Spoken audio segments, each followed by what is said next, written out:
Right, so I'm going to soap up a very old wooden window.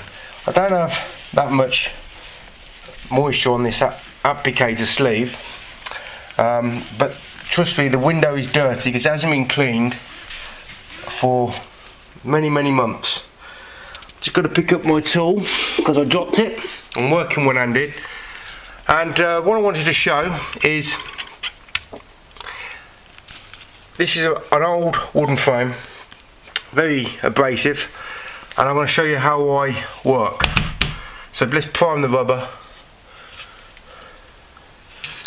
and I'm just paying special attention not to buff up my edges, but I'm practically going right to the edge of the window. Now, some people say, well, you're not going up to the edge, you're not cleaning the window properly.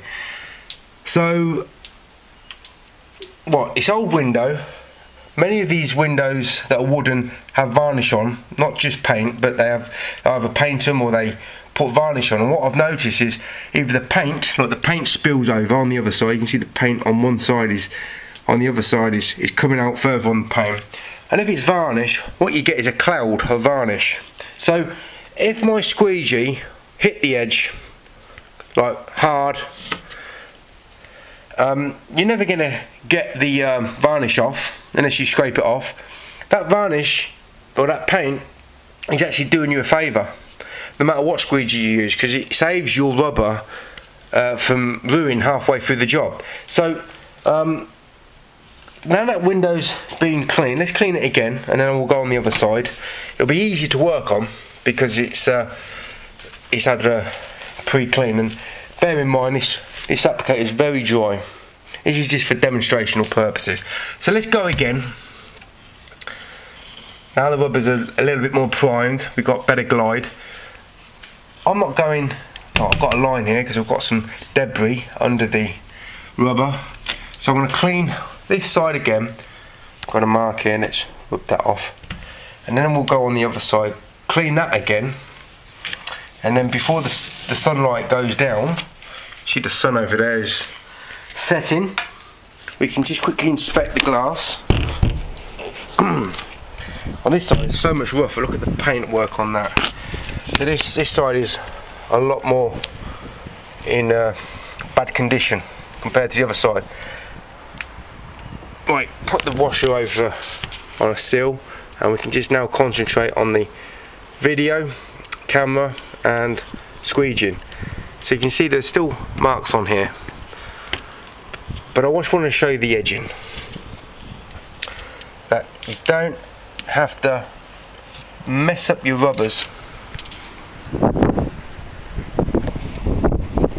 Let's go on the other side as well. Right, so here is, we're looking into the darkness, so we'll turn around the other side. We'll see the edging. You heard that I didn't touch the frame. May have skipped, just buffed up once or twice on a bit of paint work, but do you know what I mean by old windows having scratches and paint spilling over and varnish? Well, you don't have to ruin your squeegee, especially your liquidator. You can still use it, you just got to slow down and be more aware of what you're doing. Now that glass is nicely cleaned, that's cleaned as well, and of course I've had to slow down, but I've still got the position and I've still got the liquidator to do its job. I've just not buffed up heavily against the frame. So there are, well, I've got lots of jobs actually that have wooden frames and they've got a nice silicon seal. You know, if a carpenter does a job properly, he'll put either a rubber seal in there or he'll put a silicon border all the way around, and you can just work usually as you would on a normal standard modern window. But look, that's just the way I work.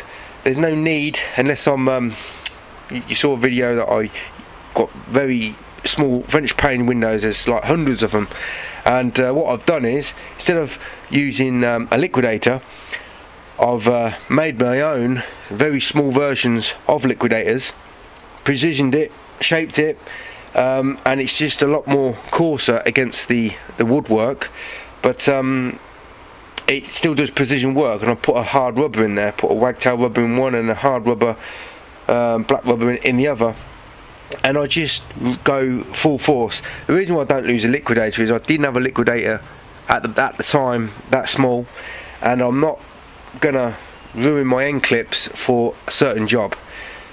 The rubber wears down, but you know, if you're going up against concrete, some of these the edges, they put like a real concrete sort of filler in, and I mean, it's like sandpaper or just like concrete, and it will just strip plastic and rubber in seconds. So I just made my own precision small channels, nearly as good as a liquidator, but I don't get the abrasiveness and ruin the end clips.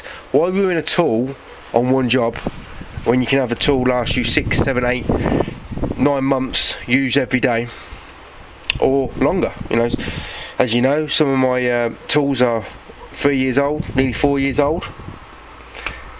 I might have changed the end clips, but you can buy the end clips anyway. They're changeable. So, yep, this is what I do on wooden windows. But most of the wooden windows that I work on are in good quality, and they have a border around silicone. That's what I do. So just don't ruin your rubbers. Just slow down, pay attention, and keep your workflow constant.